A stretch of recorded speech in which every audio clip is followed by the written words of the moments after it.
Oh, welcome to the Spring Autumn Attack preview for Wednesday. It's Auckland Cup Day.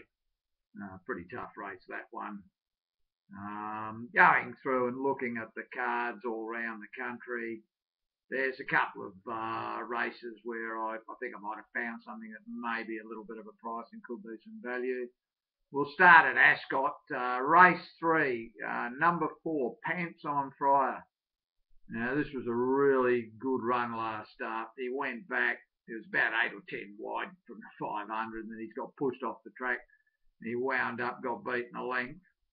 Don't know whether this will be a price. Excuse me. But Ascot race 3, number 4, Pants on Fryer. We go to Ascot race 4. There's another one that was reared at the start and played up and then got trapped wide. Number 7, Stoneville. Got beaten about 4 lengths last start, but the run was way better than that. If it's a bit of a price, you might want to have a look at that one. Race 4, number 7, Stoneville. We go to race 7 at Ascot. There's 2 in here that again covered an awful lot of ground and look much better placed here. Number 8, Nightingale Road. This got trapped 3 and 4 wide with no cover and just kept grinding away. The 1400 looks ideal for it now, so I think it's got a reasonable chance. And number 7, Suki Lala. Now, this was a good run down at Mount Barker. Interesting one. Travelling it up here. So it's a fair way to come in Perth but he's a good trainer, Wolf, and he doesn't bring him to town unless he thinks he can win. Interesting, they put 3 kilo claimer on it. It's got 53.5.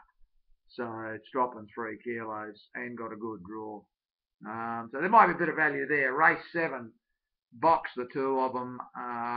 Number 8, Nightingale Road, and number 7, Suki Lala. We go to the last race. Now, I found one here that's had a reasonable bit of track work. He hasn't trialled it, which is interesting. Number 10, Amber's Hero. Now, it does most of its racing at Belmont, but this is an interesting one first up here. It's got the bad draw. That's the problem over the 1,000 metres. But if it's a double figures, you'd want double figures at least to be poking your nose in on this with the no trial. But number 10, Amber's Hero, give it a reasonable chance. We go to Canterbury on a rain-affected track. Don't really like too much there. I think the last race is probably interesting. Number 4, Murder of Crows, trialled really well. Wet track's a big plus. I don't think it'll be any fancy price, but it's got a good winning chance. There's another one first up here, Flying Bay. Again, this just strolled around in the trial. They didn't ask to do anything. It's got a new trainer. It's working well. And terrific wet tracker. It's had 8 goes on rain-affected going for its 6 of its 7 wins. So if they bet any sort of price this, be happy to jump something on for myself. Hasn't had a run for a year. That's the concern, of course. So maybe Canterbury race 8, box 4, Murder of Crows, and 3, Flying Bay as dual chances. Don't like anything at Eagle Farm.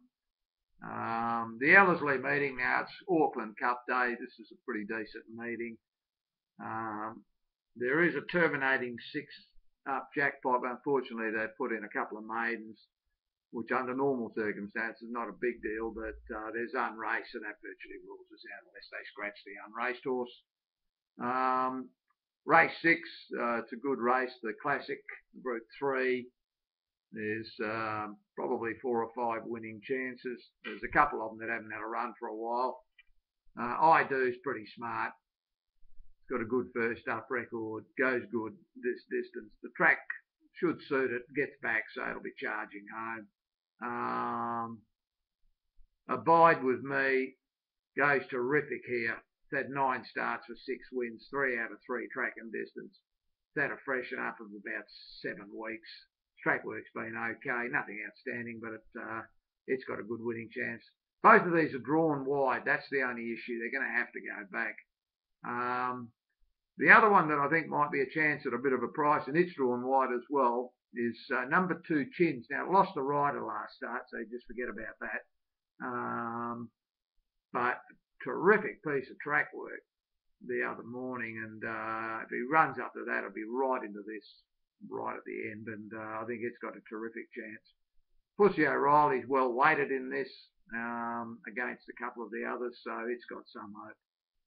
Pretty tough race, but on a value point of view, I think Ellerslie race 6, number 2, Chins, on the each way basis in a very tough race. We go to the Cup.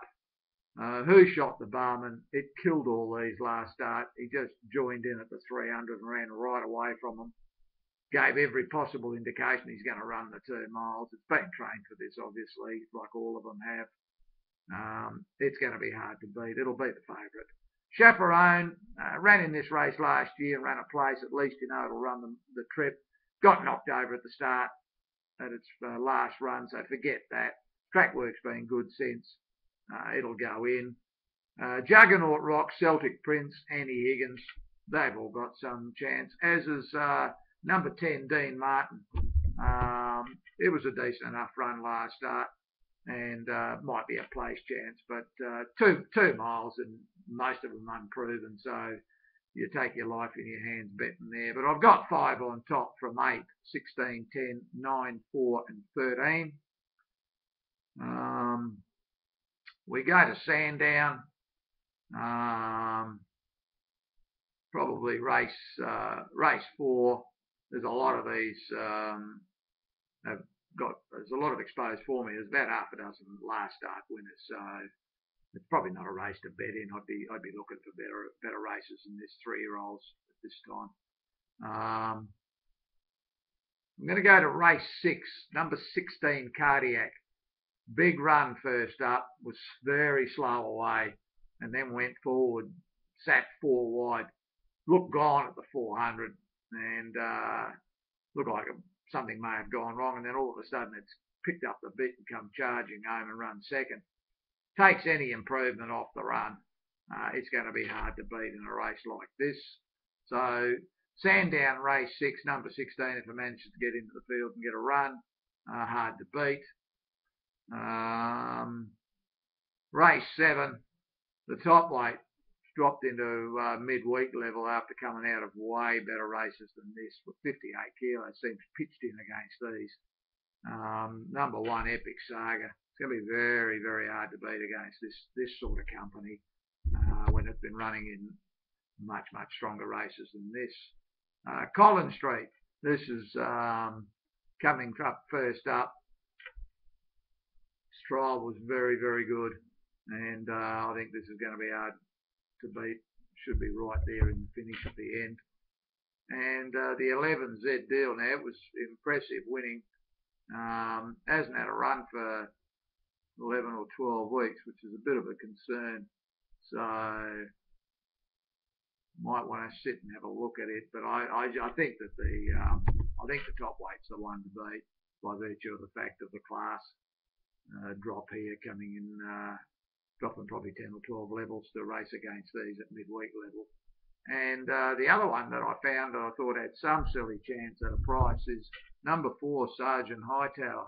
Now, it went far too hard last start, and they sort of got it at the 100 and battled on, got beaten a length.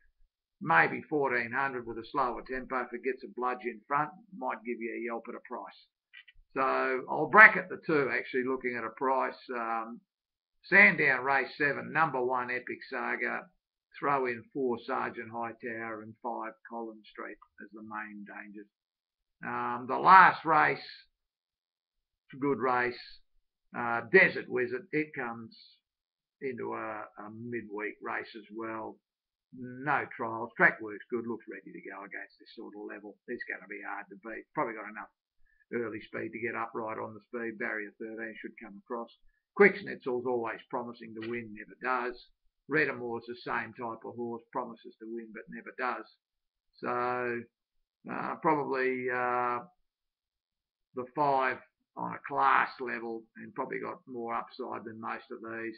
Put it on top as a good winning chance. Sandown Race 8, number 5, Desert Wizard. Thanks for tuning in, guys. Hope you have some success on the punt midweek and during the week, and we'll keep you posted later in the week. And good luck to everybody.